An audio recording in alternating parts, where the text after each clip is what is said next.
The 6-month, 18-event Camel Supercross Series is headed toward what may be the most exciting finish in the history of the sport. The first 15 events produced 6 different winners. They include the lone European in the field, Jean-Michel Bayle, who leads the series with 5 victories. He's currently 3rd in the points, just 9 points back. Can the Americans in front of him, Jeff Stanton, the defending champion, 2nd ranked, and the points leader, Jeff Motacevich, a rookie, hold back the European tide? Stay tuned and find out. Supercross is next on ESPN.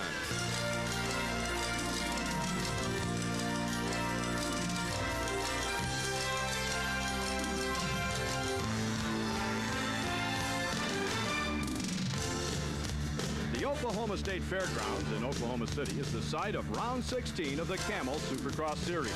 The question here is whether Team Kawasaki's Jeff Motacevich, who has held the series lead since February, can hold on for 3 more events and capture the prestigious crown, or will he give way to the late season charge of Team Honda's Jean-Michel Bayle and defending Supercross champion Jeff Stanton. Hello everyone, I'm Larry Myers for ESPN. With me to help bring you all the exciting action of Supercross is Dave Despain. And Dave, we've been asking ourselves that question. How long can he hold on for the past several weeks? And now it's crunch time. Well, Motacevich has been struggling in recent weeks. Stanton has too, for that matter. Bayle is really the only man out there who's had a hot hand in the last 4 or 5 races. But now it's crunch time, and the big question is Motacevich. He has 2 Hondas coming after his Kawasaki. That brought to mind the question of team strategies. We put some questions about that to the team managers. I'm not sure we got any straight answers. We'll let you be the judge of that. I don't really think anybody thinks of it in those terms, although we're all teams. When it comes down to the riders out there, they're their own persons, and they're out there for their benefit, regardless of who their team members are. I'm sure Jeff Stanton's not going to move over for Bayle and vice versa. Motacevich certainly isn't going to move over for anybody. As far as team tactics, you know, it's difficult to say. If any of our riders are in front of the Honda riders, they're going to ride a little harder. They're going to not do anything, you know, intentionally wrong, but they're going to ride their hardest and do their best to keep those riders behind and help us out for our cause, and as far as our team is concerned. You know, I want the championship to come down to the best rider, and I'm not partial, of course, to either one of them, but I just don't, you know, you don't want any contact between the 2 of them. You just want fair race and the best win as long as it's red. I see what you mean. They're very, very non-committal, but I can't say as I blame them at this point. Bottom line, Larry, is winning races. We said it here a couple of weeks ago. I still believe it's true, and I think those guys know it. In the heat of this crucible of competition, they've got to go out and win. Well, we'll see what happens. We have heat races coming your way, and of course the main events. But before we get to them, let's take a look at what happened last week. Call it the Massachusetts miracle, if you will. Foxborough, Massachusetts was home for last week's Supercross round, and at the drop of the gate, the man who jumped out front was the Frenchman Jean-Michel Bayle. Why a miracle? Well, because of the incredible comeback this man has made against all these, the great stars of American Supercross. Bayle missed a couple of races early in the year with an injury, and by all the rules of Supercross, that should rule him out as a contender. But he's come back to win and win and win again. He won in Foxborough and has become a legitimate championship contender. The challengers, well, Jeff Stanton ran 4th, racing his old nemesis Damon Bradshaw for that spot here early in the competition. Stanton trying to protect his position 2nd in the points. Motacevich, a disaster. The rookie who's led most of this season, a 9th place finish. Nothing wrong with the motorcycle. He just didn't ride it very well and finished almost a lap behind Jean-Michel Bayle. It may have been the race that cost him the championship. For Bayle, it was another Sunday cruise. He makes it look easy. He sails to victory, his 5th of the year. That is tops for any rider in the Supercross Championship Series. He was looking back, checking traffic as he came to the checkered flag and wrapped up another impressive victory that continues his march toward what he hopes will be a remarkable upset championship. The Frenchman reigns in Massachusetts. We'll see if he can continue the string in Oklahoma. We'll be back with Supercross action right after this. This ESPN program is brought to you by Budweiser, the king of beers. Remember, know when to say when. Motorsports fans, hold on to your seat. Get ready for Supercross thrills, spills, and chills. This new home video is packed with the most outrageous and unbelievable moments in Supercross. We'll put you smack in the middle of the action with Jeff Ward, Rick Johnson, Damon Bradshaw, and other Supercross stars as they battle wheel to wheel. From start to finish, it's the best of the best. We've put together the most spectacular spills, the highest flying, hardest driving, berm-busting, handlebar banging action ever on one home video. Let your VCR bring the most exciting entertainment on two wheels into your living room. There's never been anything like it. Supplies are limited. Order now.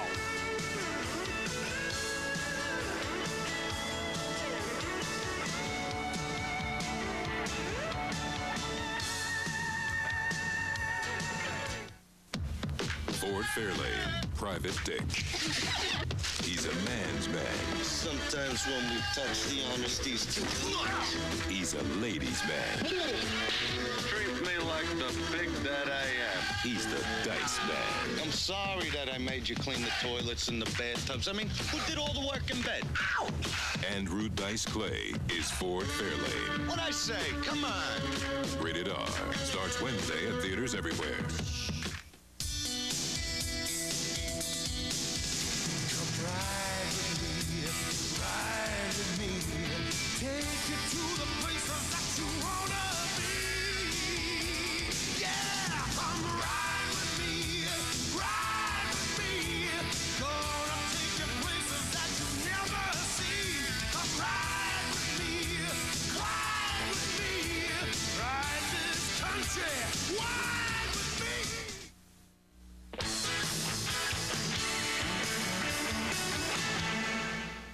Welcome back. I'm Larry Myers. With me, Dave Despain, to help bring you all the action of Camel Supercross. That's what you're watching. It's round 16 from the Oklahoma State Fairgrounds, Oklahoma City, Oklahoma. Now, coming up, Dave, we have a recap of all of the heat races that took place earlier today. We're working toward the main events, but before we get there, let's take a look at the track that has been built on the grounds here in Oklahoma. Larry, this only looks like a diagram out of a medical book. In fact, this is the layout of one of the longest Supercross tracks of the year. We're talking about a 1 minute and 10-second lap time here. That means there's some room to operate out there. We'll take a tour of the course now with Larry Ward riding and telling us about it. Okay, right here we're going down the start straightaway. It's the longest and fastest start straightaway that we've had all season. Into the first turn, it's a tight left-hander up this little tricky bump into some big whoop-de-doos right here. This next double is one of the biggest doubles we've had all year. It's a lot of air time. Little double into a left-hand turn. And here, this whole track is the biggest track we've seen all year. And these whoops right here prove how tough this track really is. I think you'll see a lot of people crash there this evening. Go around this right-hander over a little double. You can go inside or outside around this big bull turn. Come into a pretty easy little double. Most riders are doing it real easy. Little banked right-hander into a great big triple jump. This next jump you can go 1-1 or double. It's real hard. This jump right here is the biggest jump we've ever had in United States Supercross. It's a triple step up. Most people are going all the way over the backside. Little jump onto a plateau around a couple tricky little corners with some little bumps. Over this next little step up, it's not too difficult. This next set of whoop-de-doos sets you up into a pretty big double jump right here. This right-hander, and then jump up onto another tabletop. We're almost to the finish line. Take this right-hand corner over a little plateau jump, a little double, and then this weekend the finish line jump is a triple jump, and 20 more laps around the Oklahoma Supercross track, and you can win the main event. Dave, that's the toughest track that we've seen all year. Without a doubt, Larry. Not only that, the conditions are going to be as difficult as anything we've seen this season. It is very hot today. Temperatures in the 90s. The humidity is way, way up there. Tough, no air-conditioned indoor stadium today. It's going to take an Iron Man to win Oklahoma City. Well, we'll find out. The main events are not far away, and very shortly we'll have a recap of the qualifying heats. But first, let's take a look at how the riders progress from the heat races up to the mains. We begin with 3 qualifying heats. The field is divided up equally among the 3 qualifiers, and we take the top 5 finishers from each of those into the championship main event. That's the way everybody wants to go, the direct route. Those who don't end up in the semifinal. The winner and the runner-up from the semis go to the feature. If you still haven't made it at that point, there is one last chance, known as the last chance qualifier, and the winner of the last chance becomes the 20th rider in the main event. We take 20 to the feature, line them up at the gate. We'll go to heat race number 1 action. Larry, tell us what happened here. Well, I want to tell you, first of all, on this tough Oklahoma track, with the heat situation being what it is, temperatures in the 90s, you want to avoid that last chance qualifier at all costs. That was Jean-Michel Bale's intention. Bale, number 22, aboard the blood red Honda out front in this one. He was followed by a host of Suzuki riders. Right behind him, number 4, the local hero, Guy Cooper from Stillwater, Oklahoma. Literally thousands of fans in the seats were cheering this young man on. It wouldn't work for him, though, in this particular moto in the early going. Cooper challenged Jean-Michel Bale, but to no avail. Running in a number 3 position, number 18 is Fred Andrews, and here comes another Suzuki, number 17, Larry Ward. Now, Ward should know this track pretty well. He was the rider that did our track demonstration for us. Tough track. You can see the dust. Now, they had rain off and on in Oklahoma, but it didn't affect the surface on this one. Ward makes the pass through one of the roughest sections on the course. Brick hard whoop-de-doos, and you can see there the result of that hardness as Ward comes down the suspension, refusing to take all of the shock, and it throws riders continually up and off the seats, back down, and it makes for rough going. A big step-up jump. Ward clears the entire jump, but out front, Jean-Michel Bale was clearing all the obstacles. Cooper, by now settling into the number 2 position, had resigned himself to that fate. His objective now is to qualify, conserve all of the energy that he possibly could, and Cooper did an excellent job of that. The main would be tough, the 90-degree temperatures in this tough track, and again you see a sampling of how hard this Oklahoma track is. The riders never really got the control of this track. It seemed like every time around they were trying different lines through the rough whoops, through the moguls and the jumps on the track, looking for a smooth path. There was none. Jean-Michel Bale will cruise to victory in this one, the number 22 of Bale on a string, and he keeps it intact in moto number 1, followed by Guy Cooper, Larry Ward, Ron Tishner, a whole Suzuki onslaught. Fred Andrews makes the main event. 4 Suzukis and 1 Honda in this one. Looks like a good day for the bright yellow. Well, they're glad to get that out of the way, Larry, because you remember all 3 of them crashed together in a heat a week ago. Here's Jeff Ward, number 3, jumping out front in the second qualifier, and look who's on his tail. Old Jeff Stanton, really looking pumped up to me as he comes into this one. He knows that championship's out there. He's got to go get it. Now, we've seen these 2 riders battle time and time again on racetracks all over the United States. It seems like the 2 of them bring out the best in each other, and that's what went on in heat race number 2. Now, the objective, of course, is to qualify, but a racer is a racer. You put them out on a racetrack, and the only thing they see is a checkered flag in their future. That's what they go for. The heck with qualifying. You know, when Jeff Stanton came up as a Supercross star and emerged in the wake of Ricky Johnson's injury last year, Jeff Ward was the guy that he had grown up watching. Ward's been around this game a long, long time. He is, if you will, the prototype from which Stanton, the mold from which Stanton comes, and these 2 put on a real good battle. It amazes me the extent to which number 3 is still able to go out there and do the kind of business that he can after beginning this career at the age of 5. I mean, he's been racing these things for 22, 23 years now. Yeah, he's 28 years old, but don't take anything away from him. Physically, he's probably in the best shape of any rider out there. It depends on a given day who wants it the most, and Jeff Ward usually is in that position. He has that winning attitude inbred inside him, and he just isn't willing to give way to anyone. Jeff Stanton chases him all the way to the finish line. It's not going to work for the defending champion from Team Honda. He's going to come home in the number 2 position, but look at this battle. We've only got a couple of corners to go, and again, this is only qualifying. Stanton is not giving up. That is the mark of a champion, Dave. I think it also makes a very important point, and that is the physical condition of both these guys, but particularly of Stanton. He needs to get into the main event. That's where the points are paid. He's in the championship hunt, and Jeff Ward is not. And yet Stanton was confident enough in his own shape to go out there and expend a lot of energy trying to win that heat race. That means that he is ready to do some business in the main today. There are the 2 Jeffs on top. Damon Bradshaw was a distant 3rd. Mike Fisher and Ray Somo rounding out the top 5 transfers to the main event. Coming up to heat race number 3. Mike LaRocca was in this one, along with Mike Kudrowski, Johnny O'Mara, Jeff Matasevich, Gene Numek. A lot of good riders. And again, the objective is just to qualify. And again, I keep going back and saying on this hard track, heat conditions being what they are, I would have thought that riders would have taken it a little bit easy throughout the heats, but none of that. Dave, I just keep going back and saying a rider is a rider and a racer is a racer. And darn it, when they get out on that racetrack, they forget everything. One of the key points, Larry, and we've talked about it in earlier broadcasts, I think it's probably most important today, starting position on the gate. This is not a racetrack that gives you a lot of places to operate. Look at LaRocco.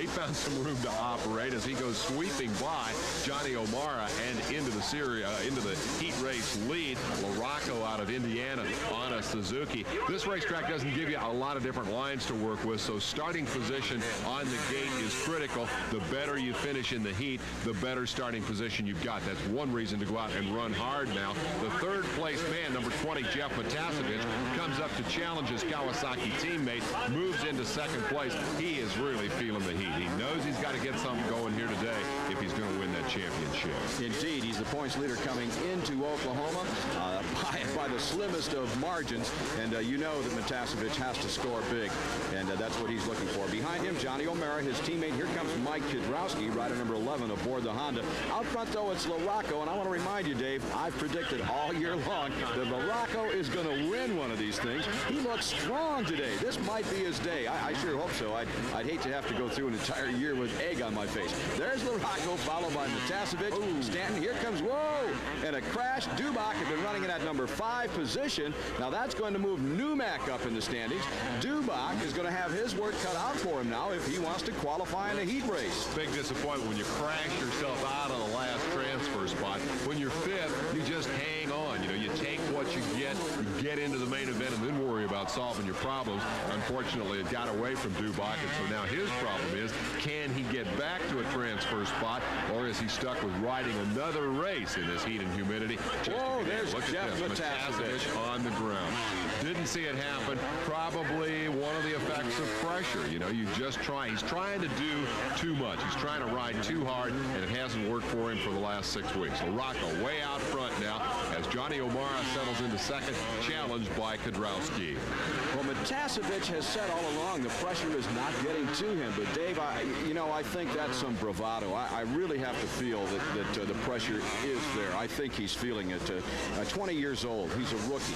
He's looking for this hundreds of thousands of dollars that will be coming his way should he win the championship, and the leverage for next year's contracts. And, all of that has got to weigh on a 20-year-old kid. Larry, I don't know if it's pressure or not, but, I mean, the cold, hard reality is the results. Early in the season, he was top 3 every week, and the last half of the season, he's rarely in the top 3. So whatever the measure, he simply hasn't come through in the late season chart. Here's Kudrowski getting through to take the spot away from O'Mara as they race for second spot.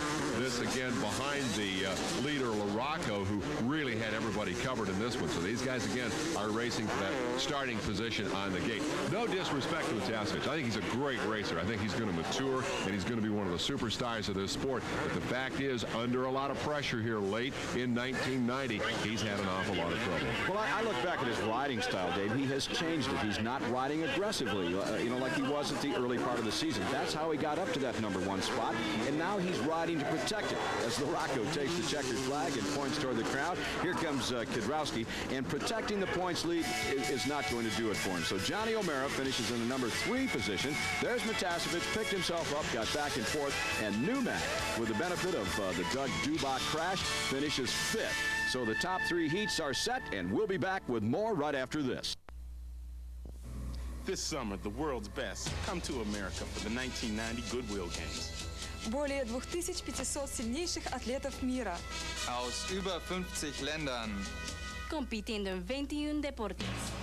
予選なしの全てが決勝戦。Izgarmosh. Da Primato. Minneswerk. The 1990 Goodwill Games in Seattle.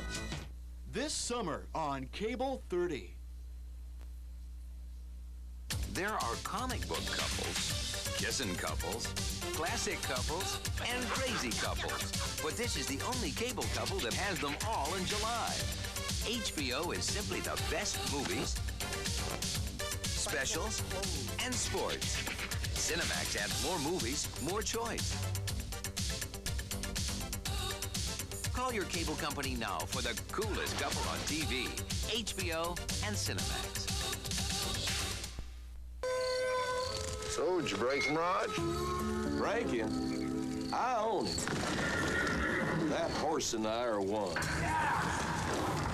We achieved a special kind of oneness. Man and beast, speaking the same language. What's that mean? Means they'll be talking again tomorrow.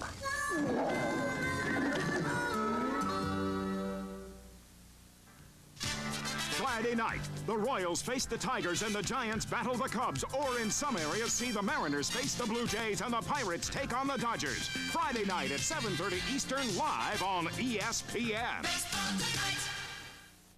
Welcome back. This is Camel Supercross time. It's round 16 of the Camel Supercross Series. We're in Oklahoma City, Oklahoma State Fairgrounds. You're watching semifinal action. Now, we've already qualified 15 riders through the 3 heat races, and now we're down to a pair of semis from which we will take 2 each, and we'll go on to a last chance qualifier where the winner of that one will make it into the main. In this semifinal action, 102 is out front. That's Chris Young. And here's the battle for the number 2 position, the final transfer spot in this race. It's between number 53, that's Jason Upshaw, who earlier in the season, Dave, was aboard a Honda, now switching to Kawasaki, and number 24, Keith Bowen from Pontiac, Michigan. And these guys are going at it. Tremendous race. It's a little unusual to see Upshaw on that green motorcycle. A little bit of an adjustment for us to make as he tries to hold off Bowen. Whoa. And then stops cold. Must have missed a gear, lost the fire in the motor, quickly gets it cranked back up, but dragging a course marker along with him. He checks to make sure that is not a continuing problem. Chris Young comes under pressure from Bowen. I was about to say that second and third place battle was pushing them closer to the leader. For the moment, Young has only Bowen to contend with. Well, I think that Chris Young is trying to conserve as much energy as he possibly can, and there's a good reason. It's unbelievable, Larry. This is the 6th time this season that Chris Young is in a position to qualify for both the 125 and the 250 feature class main event. If he gets out of this semi and into the main, he's already qualified for the 125. It'll be 6 times this year he's done that Iron Man double duty. And I got a feeling when this day is over, here's the challenge from Bowen. Top 2 move up, so Young is not in danger of losing his transfer spot, even if he gives up the position. I got a feeling when this day is over in this Oklahoma heat, Young will be as tired as he was in the first 5 combined. This is going to be a long day.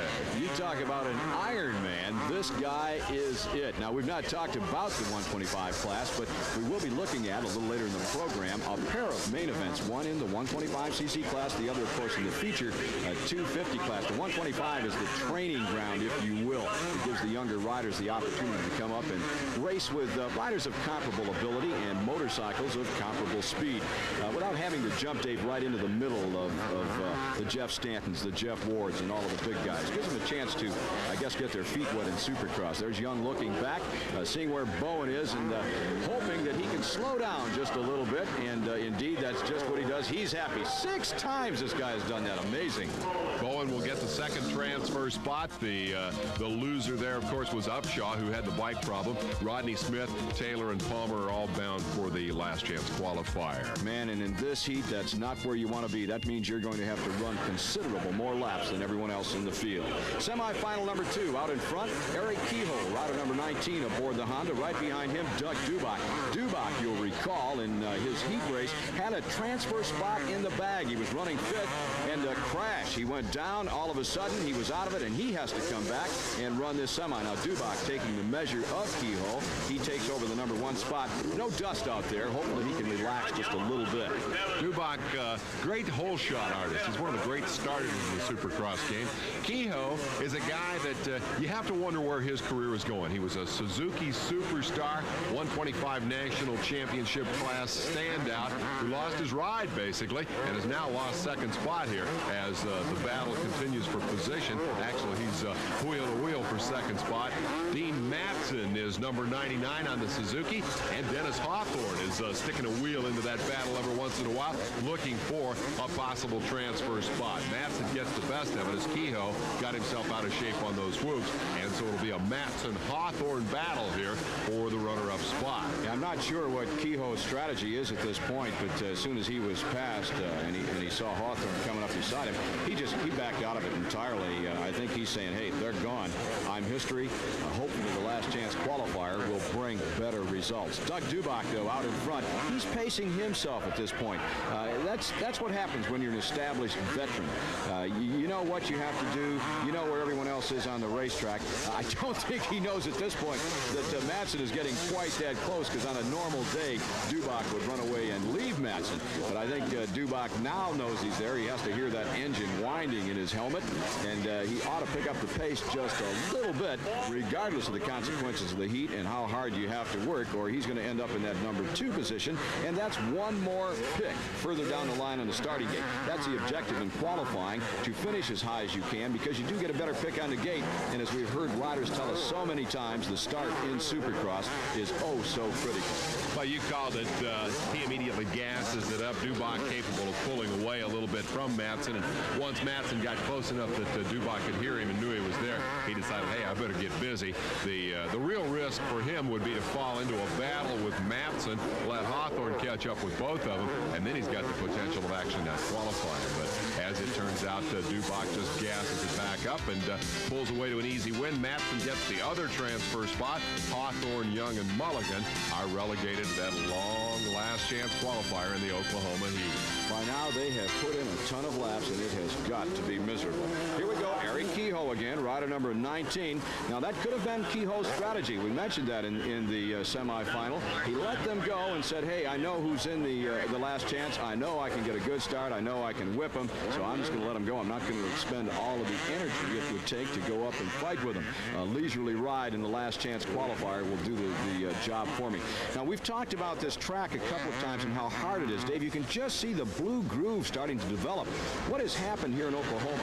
We've had a tremendous amount of sunshine. We've had a lot of wind. So when they try to put the water down on the track to keep it good and moist and tacky, well, the sunshine hits it, the wind hits it, and almost before it leaves the hose, it's evaporated. So the track has been baked into almost like a black top surface in places.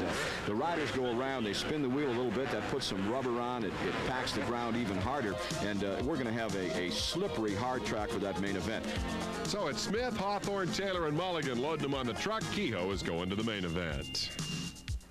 And that concluded qualifying. Now, we still have our main events. They're coming up very shortly, but we have just enough time, Dave, to take a look at another group of riders that not only qualified, but have already run their finals. That would be the amateurs who have come here from all over the country to take part in their own national championship finale here at the Oklahoma City Supercross.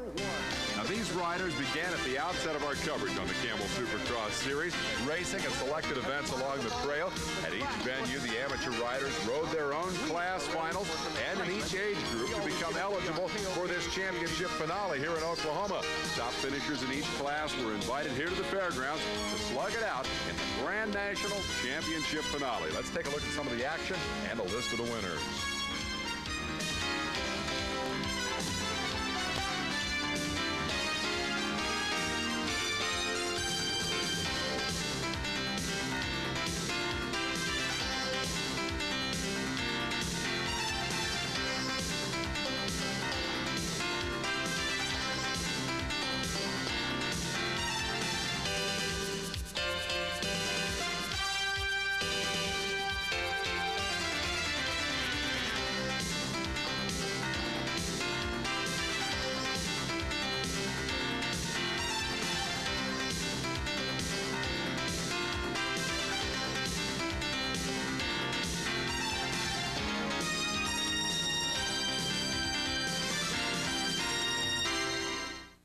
Monster Maniacs just when you thought it was safe to turn on your VCR. The United States Hot Rod Association blasts into your living room with the biggest, baddest, most awesome video spectacular ever. It's Monsters of Rock and Roar. electrifying mega motor action like you've never seen before. You'll see it all. Slipping and sliding mud pog drag racing. Powerful truck pulling. Monster tank and truck battles. The ultimate showdown between Bigfoot and Barefoot. Wild stunts. High-flying supercross action. Funny car tug-of-wars and more. Meet Vorian, the 200-mile-per-hour jet dragster that turns into a 2-story tall flame-throwing robot. Don't be fooled by imitations. Monsters of Rock and Roar is not available in stores. Order now before it's too late. To order, call 1-800-532-5566. That's 1-800-532-5566. Or send check or money order for $19.95 plus $3.75 shipping to this address. Welcome back. I'm Larry Myers. With me, Dave Despain. This is Camel Supercross. We're at the Oklahoma State Fairgrounds, Oklahoma City, Oklahoma. This is the 125 class. Now, across the country, the 125s are divided into two regions, East and West. In this particular event, the East and West are racing together. Denny Stevenson has already wrapped up the Eastern title. This is the final event for the Eastern riders. Mike Jones, though, in the number 2 position, is in jeopardy of losing his position. Jeremy Buell could take it over. In the West, title still up for grabs. Ty Davis is on top, followed by Jeremy McGrath, Craig Antonez, and Emming. So the 125 class is set, and again, we're looking at riders from the East and the West. And Dave, this is kind of I think a preview of what is going to happen in Los Angeles at the final event of the season when both classes are combined for a big shootout. $25,000 is up for grabs in that one. A big payday for 125 riders. Jeff Emming, number 36, takes the whole shot. He's followed by number 80, Talon Volan. There's Steve Lamson, number 29. And here comes Denny Stevenson. He's been the guy that has really torn this 125 class apart, has already locked up the Eastern Championship. He'd like to throw some dirt, Dave, in the faces of the Western riders. There's an interesting situation here for Stevenson as he tries to challenge Emick. Emick is only 5th ranked in the West. He's been inconsistent, won a couple of races early.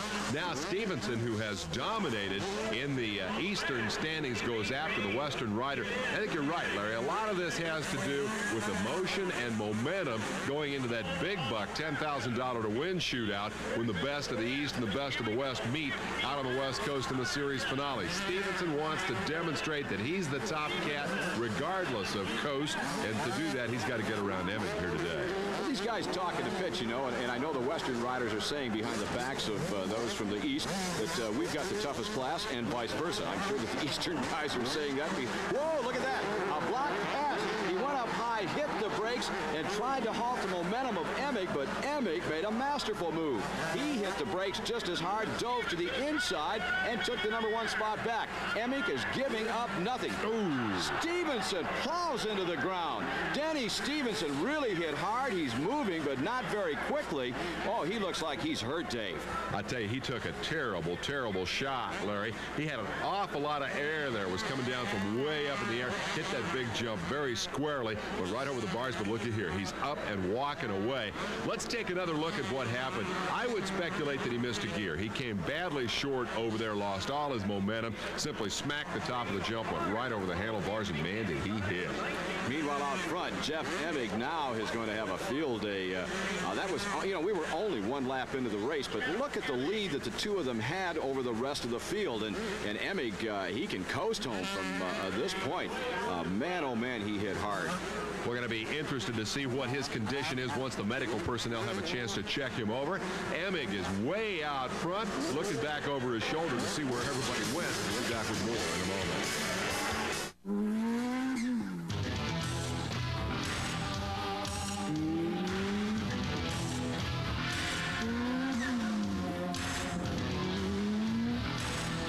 This is where Toyota learns the value of racing.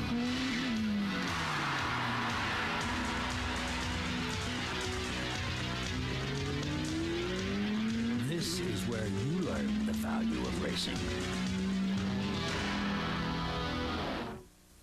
I never win any really good stuff in contests. Oh, no? Well, now you can win the best stuff instantly. Oh, yeah? Yeah, in the Gatorade Sports Best Game, with all expense-paid trips to the Super Bowl, the Final Four, the NBA All-Star Game, $10 million of the best prizes in the universe you can win instantly. You don't mean... That's right, a new sports car, a 1990 Corvette ZR1. Look under the Gatorade label for your chance to win the best in sports. Baseball's greatest plays happen every night on ESPN's Baseball Tonight. Griffin's relay. A collision. Socha drops the ball. And he hits it deep into the night. It is out of here, and the Orioles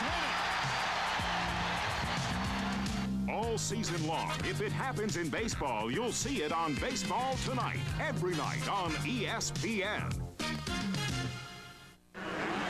Welcome back. We're in Oklahoma City. I'm Larry Myers. With me, Dave Despain. This is the 125cc race. There's Jeff Emig. Yeah, well, that's a good point, Dave. It was a race until just a moment ago. We saw Denny Stevenson hit the ground awfully hard, and he was out of it. The rider out front was number 36, Jeff Emig. He's followed by Buddy Antunez. And here's the battle for the number 3 position. Number 125 in third is Jeremy McGrath. Right behind him, Jimmy Button, number 59, aboard the red Honda. Now, behind that pair of riders comes number 80, Talon Boland. Now, when we went away to commercial, Talon Boland was in the number 2 position. Let's go back and take a look at what happened to Boland. He was trying to cover the inside of the racetrack and covered it literally. Larry, here you'll see Antunez going by. Easy tip over. He's jumped back up and is in 5th spot. So a couple of crashes in this one, Dave, deciding the results. Denny Stevenson going down in the early going. He just walked off the track. We're happy to see that. Evidently no life-threatening injuries. And Talon Boland just sliding down. He's picked himself up, and he's back in the hunt. One rider, whoa, and Jimmy Button. Button, who was running in a number 4 position, came off the top of that finish line jump, and Dave, it looks like he just lost control. Maybe we go back and take another look at it. He hits pretty hard. I'm not sure he was short, but he sure hit hard, and it took the front end out from under him. He lost the handlebars and couldn't gather it back up. So that will scramble the deck again, and that means Boland, just coming into your frame back there, has moved back into 4th. Now Antunez almost bails off. He gathers it back up, and again, Larry, a comment on just how hard the surface of this racetrack is. Well, that section of whoops where Antunez almost lost it. There goes McGrath to the inside. Jeremy McGrath has taken over the number 2 position. He lost his rhythm. That was the problem. He didn't lose a position with the actual incident, but he lost all of his rhythm and all of his momentum, and by the time Antunez in yellow got things gathered back up, McGrath had seen the moment, set him up, zapped by. Now Antunez is back up to racing speed. He'll try to repass McGrath, but on this racetrack, McGrath suddenly has a big advantage. Talk about momentum, Dave. Look who's coming now on the rear wheel of Antunez. Whoa, and he gives Antunez a little love tap, pushes him off into the bushes, or the bales, if you will. That was number 80, Talon Boland. So Boland, after his crash, is coming back hard. That'll move him up to the number 3 position. In front of him, Jeremy McGrath. There's McGrath, number 125. And there's Jeremy Buell. An interesting story there, Dave. He's 3rd ranked in the Eastern standing. 2nd ranked Mike Jones is out of this race. He injured his hand in practice. Buell has a chance to take over 2nd in the standings, but he had orthoscopic surgery on his knee this week. The doctor says he can't complicate it any by riding, but he's in a tremendous amount of pain. It's a game effort. Unfortunately, he's in the back of the pack. Well, that's the way I used to do it, Dave, back when I was doing this kind of stuff. Are you kidding me? I can't believe the guy is out there. It's got to be hurt. We'll be back with more right after this. There aren't any fax machines or PCs to help you at this job. And your career path is largely determined by the mood of your horse. So why would anyone choose to work up here in the mountains? Maybe it's the fringe benefits.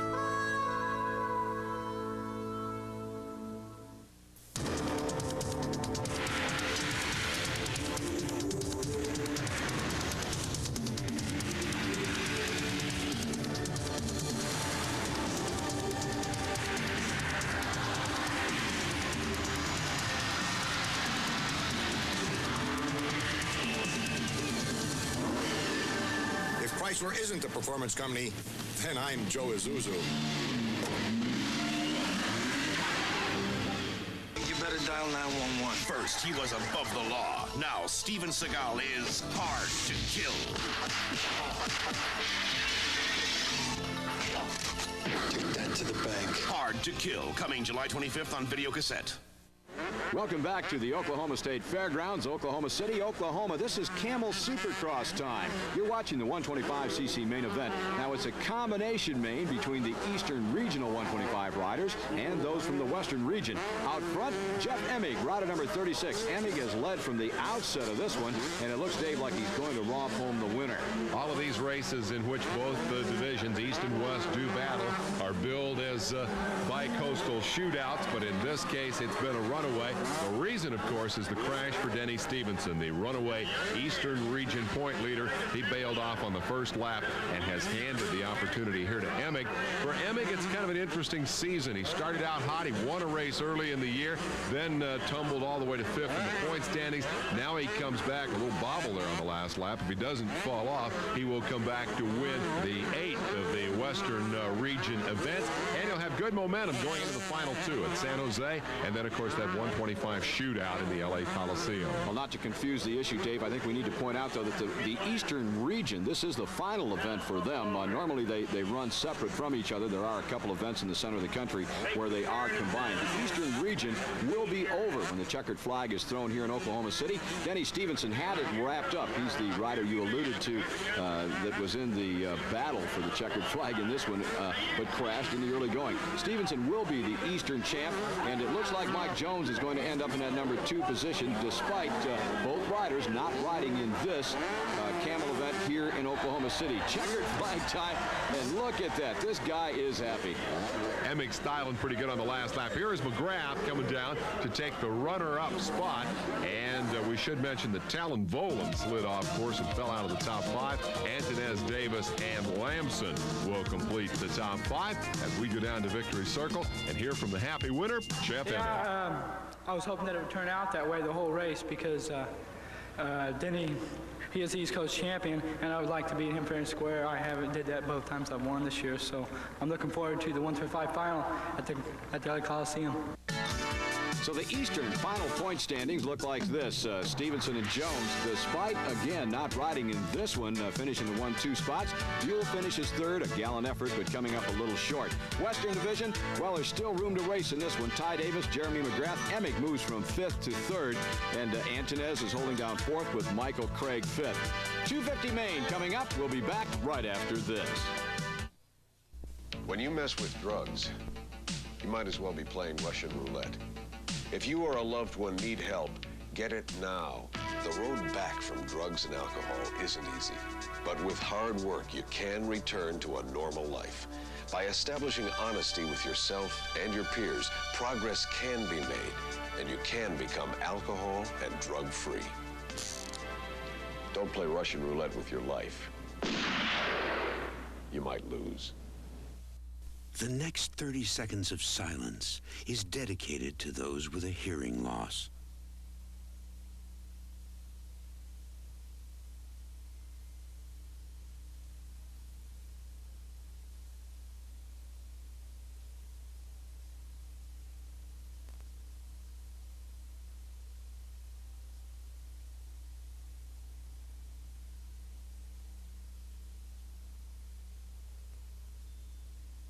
Welcome back. I'm Larry Myers. With me, Dave Despain. It is hot in Oklahoma City. Look at the umbrellas. The signboards or pit boards that the mechanics are holding up to shield the riders, to try to keep them out of that hot sun for just as long as they possibly can. Temperatures in the 90 degrees. Here are the point standings going into round 16. McCasevich on top by a single point over Jeff Stanton. Vail in 3rd. He's not out of it, and Larry Ward only 19 points back. It's going to be a tight one, Dave, with 2 events left as the gate drops. This one has to go down the wire. Here we come. Oh, it is hot in Oklahoma City, and the action is hot on the racetrack. Tremendous funnel charge into turn number 1, and look at Stanton. Got a great hole shot. Bale comes with him into that number 2 position. We'll watch for Matasevich, number 20. He's back, looks like about 9th or 10th spot. Bad news for him. Great news for Stanton. Good to get out front. And here comes the local hero, Guy Cooper on the yellow Suzuki on the charge coming after Bale. Cooper from Stillwater, Oklahoma has a huge cheering section behind him. You know where the emphasis of the crowd is on this one. Earlier, Dave, talking to Jeff Stanton, he said it's going to take a tough guy to win this one. He says it's hot. We've said that many times. The track is tough. We have said that many times. Stanton says, though, and this is what we've not said, I I'm going to win this one because it's going to take a man. Well, we'll see. He's got all the competition right now that he wants. Guy Cooper has moved to the number 2 position. The crowd is behind him. Cooper can feel it. Oh, and Cooper hits Stanton.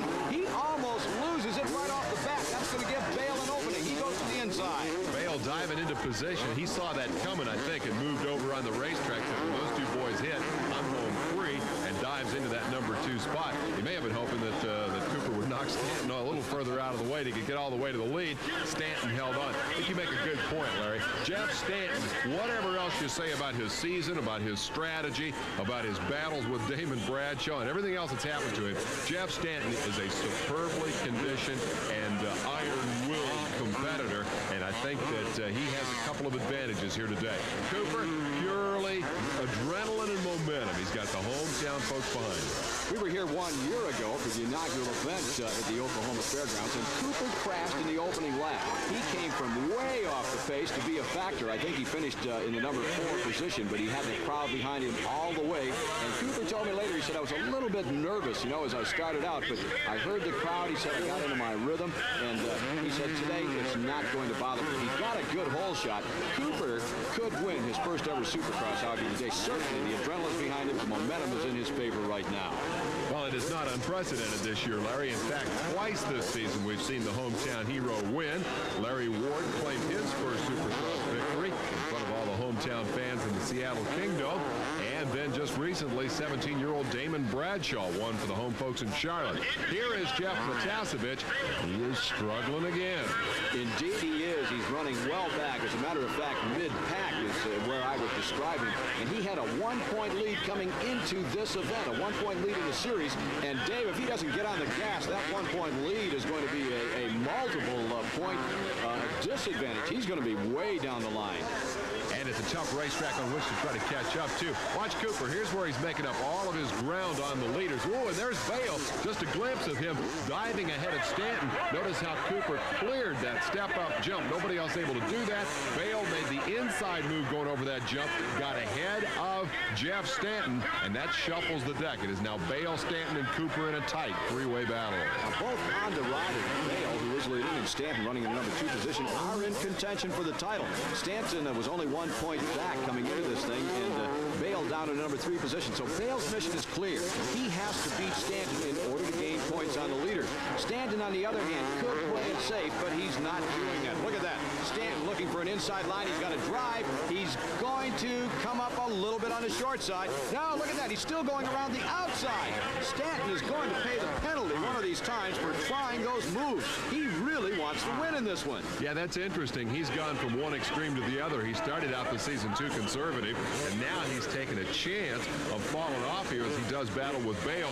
But hey, give the guy credit. You know, he's out there and running for it. He's not stuck back in the traffic somewhere. The risk is, as you point out very effectively, he's got a big advantage over this guy in the points, or at least a modest advantage. He only has 1 point on Matasevich. The worst thing Stanton could do now is crash. I think it shows a lot of courage to get out there and race like that when you don't have to. We'll be back to see if he can continue right after this. This ESPN program is brought to you by Yamaha and your local Yamaha dealer. Winners on and off the track. Yamaha, go your own way. This is how a racetrack looks when you're on a Yamaha FZR. And this is how it looks when you're on something else. See why winning on the track results in some of the most advanced motorcycles on the street. Yamaha.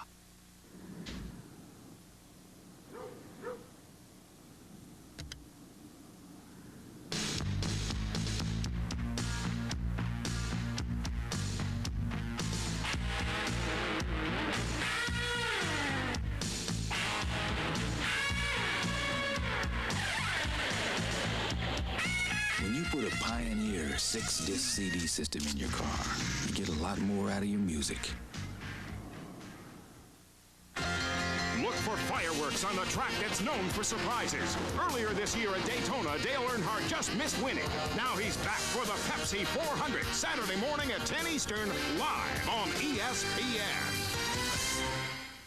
Just how easy can your Yamaha dealer put you on a new Yamaha? That easy. can-do financing for a limited time only at your local Yamaha dealer. It's main event time in round 16 of the Camel Supercross Series. I'm Larry Myers. With me, Dave Despain. We're bringing you the action. We're in Oklahoma. This is the Oklahoma State Fairgrounds. We're watching Jean-Michel Bayle, rider number 22, and Jeff Stanton, the defending Supercross champ, rider number 1, go at it, hammer and taunt for the lead. Now, both of these riders are in contention for the title. We're looking at 2 more races when we leave Oklahoma, so obviously they both want maximum points out of this one, but we were talking as we went away to commercial about the fact that Jeff Stanton has a secure lead over Bayle. He really does not need to be up there challenging, and Dave, as you had pointed out, it could create a problem before this series is over. Now, I would like to throw one other thing into the ball game here. We're looking at a pair of Honda teammates. They have to be very careful with what they do to each other out on the racetrack. You're not going to see either one of them come up and slam into a block pass. Well, I no sooner say that, Stanton comes up and gets the inside line. I think Bayle was hung up momentarily, and he takes over the number 1 spot, and that didn't look like a cautious move. However, I think Stanton maybe did that with self-defense as Bayle possibly missed a gear coming out of the corner. In any event, Stanton has taken over the number 1 spot. Meanwhile, Cooper sits back there on that Suzuki, a spectator to this action up front. He'd love to see the 2 teammates knock one another off. I think he realizes he's going to have to take these guys out one at a time. We're coming to the portion of the racetrack that has favored Guy Cooper. He's got 1 spot on this place all figured out as we see Stanton now trying to consolidate that lead. Here comes Cooper. This is where he shines. Ooh, and Bale's a little offline here. Cooper makes that jump, clears the whole thing, takes 2nd spot from Bayle with an impressive charge. If he can set this up right, he can get to the front. He can pass Stanton on that same jump. I think if you look at 99% of the track, the riders are pretty much equal on it, Dave. There's one section, that rough whoop-de-doo section that we've alluded to several times, where a lot of luck comes into play. But that big step-up jump, Guy Cooper is superior to everyone. We'll be coming around to that thing in about 3/4 of a lap, and we'll point it out. And we'll just see if he can do the same thing. Oh, Stanton goes way wide. Stanton almost loses it, and Cooper does not have to wait. Stanton got way out in the loose stuff. He got it sideways, and look at the crowd. They're going nuts. Locals like that. This is the moment they've waited for all day. A Guy Cooper emergence as the leader. They love seeing the Oklahoma boy do good. Here comes Stanton back, challenging on the inside. Bayle is seizing the moment to close it up as they slow each other down just a little bit. Again, I look at Stanton and say, what is going through that guy's mind? He's fighting right now for the series championship. Hundreds of thousands of dollars. That's the furthest thing from his mind. There's that big step up. Look at that. Guy Cooper picked up about 5 bike lengths by completely clearing that jump. And that kind of unnerved Stanton. He almost lost it at the bottom of it. I'm a little surprised that Stanton hasn't tried that same maneuver. He's taking every other chance you can take out there today, but he won't try to clear that jump the way Cooper has been. Well, evidently I didn't spend enough time with Stanton. I showed Cooper how to do that, but I didn't have time to get with Stanton, Dave. That could be part of it. He's been watching Cooper. He may figure, well, there's some things I'll try, but even I'm not going to go quite that far. Cooper again pumped up by the home crowd. Stanton looking underneath. He's passed a couple of people there today. He's going to try to get Cooper right here. Is he going to beat him down in there, Larry? Yeah, he does. You know, it's the same mistake that Stanton made just 1 lap ago. He went wide. This time it was Cooper going wide. And Stanton has regained the number 1. No, they're side by side. Here comes Cooper right back. Look at this. Look at him mixing it up. Stanton has no business doing that. The championship is at stake for him. But the guy wants to win. He is a champion. Cooper, look at there. He pulled it out. Cooper's back in front. This guy's tough. I'll tell you what, dude. It's got to be scary for Stanton. He trusts Cooper. He knows Cooper's a great rider, but Cooper will take a chance today that he might not take the whole rest of the season simply because he's got all these home folks. Now there, he was racing with Stanton. He couldn't get to the line to that jump that he wanted, so he had to ride through it at Stanton's pace, and he still came out with the lead. This is spectacular. These people are going crazy. And here comes Bayle from the outside. I thought that Bayle was tiring. That's the reason that he had made those bobbles. He looked like he was awfully sloppy, but he's not faded. He's right in there. I think he is tired, Larry. I think what's happened is... Oh, Cooper makes another mistake, and he's going to get it by both of them. Cooper hit into that jump, Dave. He just kind of nosed into it. He was able to keep the motorcycle upright, but it cost him. Now Stanton has gone by, and Bayle goes by. That that's Damon Bradshaw pulling over there to be lapped. Now, he had crashed earlier and wasn't a factor. He's had some great races with these guys this season. Stanton emerges from all this as the leader. Bale comes out with the second spot. They're moving into heavy traffic now, and this will be interesting, too. I think Bale is tired. I think Cooper and Stanton slowed each other down enough that he was able to catch up. What he can do now, perhaps he's had a chance to catch his breath, and Cooper may be tiring a little bit, too. I mean, sure, he's an Oklahoma native, but it's hot out there, and he's been having to ride harder than anybody else through the first half of the race. Let's establish that point in no uncertain terms. That sun is beating down. There's absolutely no shade cover. We're looking at temperatures well up into the 90s. This is probably the toughest track of the year, and it's taking its toll. There's Stanton. There's Bale. They're running into 1-2 positions. Behind them is Guy Cooper. You can just see Cooper. I just saw out of the corner of my eye, Dave, that motorcycle bounding straight up in the air. I think it was Cooper's. He's gone. There he is. Cooper went down. Larry, you feel like maybe it had to happen. He was just pushing the edge of the envelope too far. We'll be back with more right after this.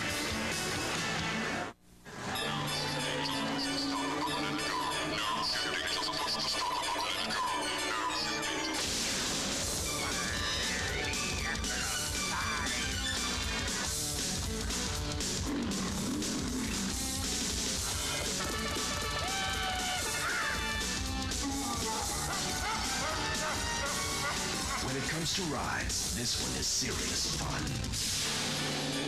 The new Cub, only from Honda.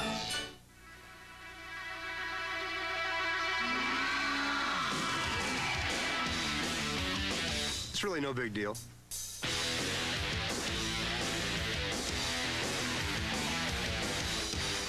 I'm twice as old as most of the guys out there.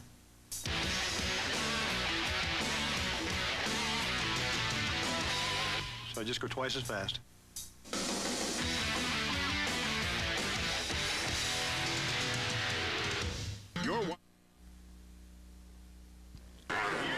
It's Camel Supercross time, and it has been an exciting race in Oklahoma City. We're here at the Oklahoma State Fairgrounds for round 16. 2 to go after this one. Here will be the series points leader as we leave Oklahoma if he keeps it upright, if he keeps it on 2 wheels. He's the defending Supercross champ, Jeff Stanton, out of Sherwood, Michigan. He came into round 16, 1 point off the pace, but his closest competitor now will still be Jeff Matasevich, who was the series leader, but Matasevich has been running back in the pack. And he started to move up just a little bit, but certainly not a contender for this one, and he's going to lose the lead. Stanton has worn him down. You got just a glimpse of Jean-Michel Bale, almost the length of that short chute behind. Matasevich nowhere to be seen. Stanton simply went out and attacked from the get-go, from the drop of the gate. He would not give up a position to anybody. If somebody came up and passed him, he went right back at him. This guy was just determined to win this race, Larry. Well, if you've just joined us, you've missed a heck of a race, and I would like to point out one more time the conditions here are just almost unbearable. High temperatures, a very, very difficult track. And for what Stanton has done here today, man, I take my hat off to him. He's just been a charger. He's controlled this race. He's controlled the tempo all the way. He made him ride his kind of race. And Larry, I think it's only fair for those of us who have criticized Jeff Stanton for being too conservative early to give credit where credit is due. In the late season, he went out and charged after him, and he beat him, and Bale will have to settle for second place today. No heroics or cross-ups when they cross the finish line. It's much too tough for that. So Stanton wins it, Bale second, Kedrowski third, and Matasevich from the middle of the pack, tough conditions, all the way up to fourth, followed by LaRocco in fifth. Johnny O'Mara came home sixth. Guy Cooper rebounded to finish seventh. Ward, Tishner, and Bradshaw round out the top 10. Let's hear from Jeff Stanton. Feels good, Larry. I needed that a lot right there in those points, and I just got to keep plucking away. I knew I could do it all along, and thanks to my mechanic and Doc Metzger all week spending at my house busting my butt for 4 or 5 days, and it paid off. We're going to do it all again for the next 3 weeks. And Larry, if he does it for 3 more weeks, he'll be the series champion. Suddenly, You've got to think of how you can help him now. I've got to be pleased about this outcome. Great way to